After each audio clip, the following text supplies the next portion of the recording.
Hey, what is up guys, welcome back to the channel and welcome back to Gran Turismo 7. It appears that a veteran Super GT driver may have accidentally leaked the possibility of a brand new track coming to Gran Turismo 7 at some time in the near future, and it's an absolute banger in terms of tracks that could come to this game and probably one of the most requested. So this morning I headed onto Twitter. Yes, I still refuse to call it X and I always will, just to basically see if I'd missed anything in terms of motorsport news or sim racing news or anything like that, just like most people who are into racing games and motorsports generally tend to do.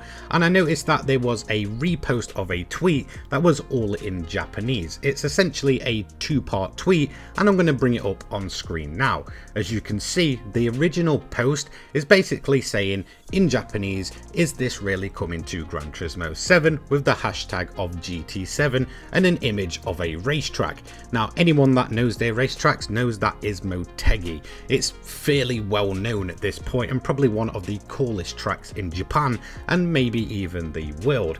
And as you can see, Takayuki Oka replied to this once again in Japanese, and when it was translated it went on to say the person inside said they were making it, with a thumbs up icon. Now this guy right here is by no means a complete random. This is a legendary Super GT driver that started all the way back in I believe 1997 or 1998. He's basically a long time series veteran, so if there was anyone that would have legitimate insider information, it would certainly be a driver in Super GT or Super Formula. As we probably all know by now, that Polyphony do actually have a strong link and partnership with Super Formula themselves, hence the addition of the 2023 Super Formula chassis basically as soon as it released, and it was the first place to actually go ahead and see it officially in a racing game. And in reality it really does make sense really for Polyphony to put this track in. Both of their major representatives over in Japan in terms of their motorsport series, Super GT and Super Formula, do actually race there. It's I believe one of only either 2 or 3 tracks that they both race on that's not featured currently in Gran Turismo 7. Obviously we have the likes of Suzuka, Autopolis, Fuji and such, so it would definitely make sense that the likes of Okayama or Motegi would eventually come down the line, probably Motegi being the more famous one of those 2 race circuits. So it absolutely makes sense that Polyphony would make use of this kind of partnership they've got going on and actually implement the track. Obviously it's no easy feat, and considering the sheer amount of detail that goes into these tracks, it was always going to take rather quite a long time. However, it does seem that this is probably more than likely a true possibility that it will come to Gran Turismo 7. I'm assuming they wouldn't really hold it back until a further release down the line. Now obviously Motegi has featured in Gran Turismo games previously. Obviously it was very famous in Gran Turismo 4. I believe it was a paid DLC pack in Gran Turismo 5, and then obviously from the likes of GT Sport and so on, it was completely cut, like a bunch of content was in that game. Again, that grew over time, but Motegi never shown up, and obviously it was never there in terms of Gran Turismo 7 yet, and probably won't be just quite yet either. So let's talk about some of the details of Twin Ring Motegi. It is now known as Mobility Resort Motegi. It was built in 1997 by Honda themselves. It actually goes on to feature 2 layouts, hence the name Twin Ring. It had a oval layout and a road course layout to go with it. However, in terms of the oval layout itself, from what I can read up on, it was actually damaged in I think 2011 by an earthquake and hasn't really been raced on since. I believe there has been some demonstration laps and things such as parking. It is actually the site of the real world GT CAF, which was built in 2009. You have probably seen images of this online, especially around about a year ago. I feel like these were floating around like no tomorrow. All of a sudden they just started exploding on the likes of Twitter with images of the GT CAF. And yes, it is a real place and a real thing which is featured in the resort of Motegi. In terms of the layouts though, there is actually just more than 2. So you may notice that up in the top right hand corner there is what is called the North Shore layout. Now in terms of this layout itself, it's mainly for karting and the likes of Formula 4, and the place also features a little miniature dirt track as well for sort of like sprint series racing. So overall there is the possibility of around about 4 different track layouts that could come with twin ring Motegi. Now we probably won't see the more smaller circuits, and I think if they did implement it we would probably only see the main 2, that being the oval and the road course.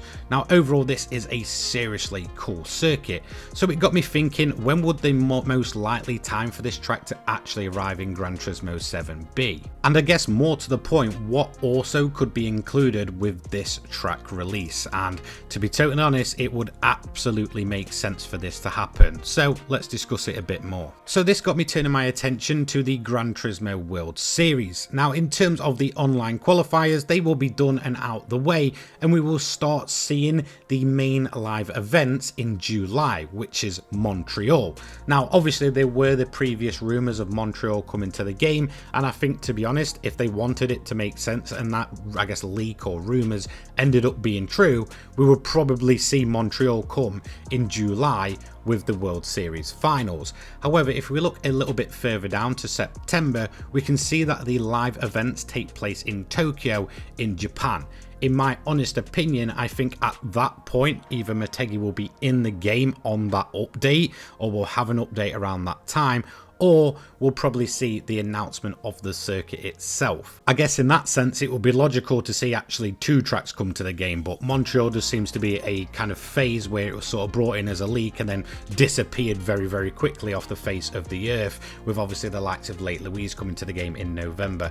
So again, I think in terms of the Gran Turismo updates, and really what we typically see from Polyphony, is that the bigger updates do tend to come at the end of the year, or sort of the start of the year sometimes. Obviously November 2022 and November 2023 actually saw the release of new circuits to the game, those being Road Atlanta and then obviously Lake Louise with update 1.40. So it would be logical to either see the announcement there and then see that track live in November ready for the World Series finals, or something along those lines. For me, that is the most logical way for them to do it. And again, in terms of the Montreal track layout and leak and rumours and such, either that'll be a complete thing of the past and it ended up being Lake Louise in the end, or we could possibly see that in July with the sort of live events taking place over there in Montreal. Again, those are the 2 times where it really makes sense in both July and September to actually see these new tracks implemented, or at least spoke about and mentioned. So after searching around for possible release dates of this track, if it was to be true, I actually went in to dive in and sort of think about the cars that could possibly come with this. Now we obviously since 2023 have had the new Super Formula chassis, which will run for a number of years. So surely it's time to update those Super GT machineries in terms of the GT500 class. Now these do typically seem to get updated in a pattern of 8-year cycles. So obviously we have the 2008, which were present in sort of Gran Turismo 5 and 6. Then we obviously have the newer models from 2016 with the sort of, you know, I guess GT500 machineries of Lexus, Honda with the NSX and the GTR GT500.